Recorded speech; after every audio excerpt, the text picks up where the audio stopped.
I think it's just unfair money grab anyways, but, they're going to do what they're going to do. It's definitely going up for everything, more so than just in the airports. That's just my experience, right? That's not good. No. No, especially when you're traveling with a little one. How many bags do you have? We just have one. Normally we carry on because of that. We do a lot of sports, winter sports, carrying ski gear on flights and stuff, so for us it's not great. For other people it might be okay. It's going to cost you a little bit more when you check a bag with Air Canada and WestJet.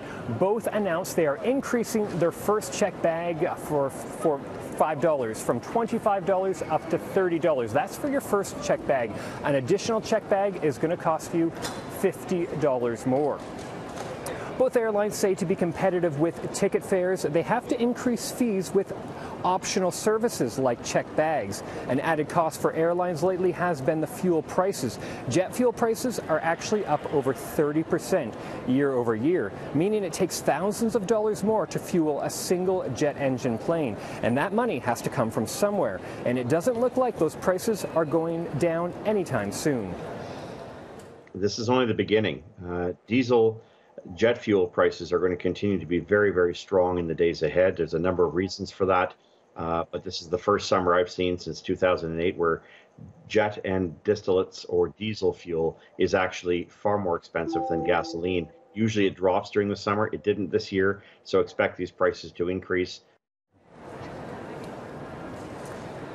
In a statement to CityNews, Air Canada reads, in part, this is the first change since 2014 and will help offset increasing costs.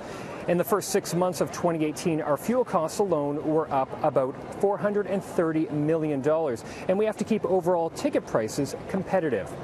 And WestJet echoed a similar statement saying, changing our bag fees will offset higher costs in today's challenging and competitive market while continuing to offer competitive pricing for our guests. And just look at the numbers. Taking a look at these bags right here, people are checking in 5, 10, 15, 20, 25, 30, 35. The numbers really add up, and it really goes to the airline's bottom line. Both airlines today rely a lot on ancillary fees. Those are fees they charge you if you want preferred seating or, in this case, a checked bag, but maybe a meal on the flight. In the case of Air Canada, they get $1 billion a year, $1 billion with a B dollars a year. WestJet smaller, but still almost $500 million in fees. And so what they're trying to do is keep the fares flat. You don't pay any more for the flight, for the seat, but they're trying to get extra revenue from you from these additional fees. Two of Canada's major airlines making the same announcement on the same day, a $5 increase to your first checked bag. Was this strategic or perhaps just a coincidence? I pose that question to a business professor. Is the timing of the announcement. It is really odd, again, that they have both chosen to do it on the same day. We often worry when you have a small number of competitors in the market of what we call a monopolistic competition. In other words, they get together and try to set fares or set things at the same time. I don't think that's happened here, but it does raise questions. Have they coordinated this effort? The two airlines truly do dominate the Canadian market space. There's no doubt about it.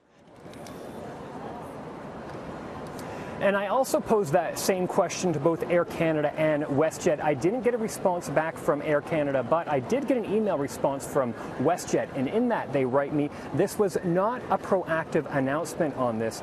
They have been actively looking for ways to offset costs, and their baggage fee increase was a result of this.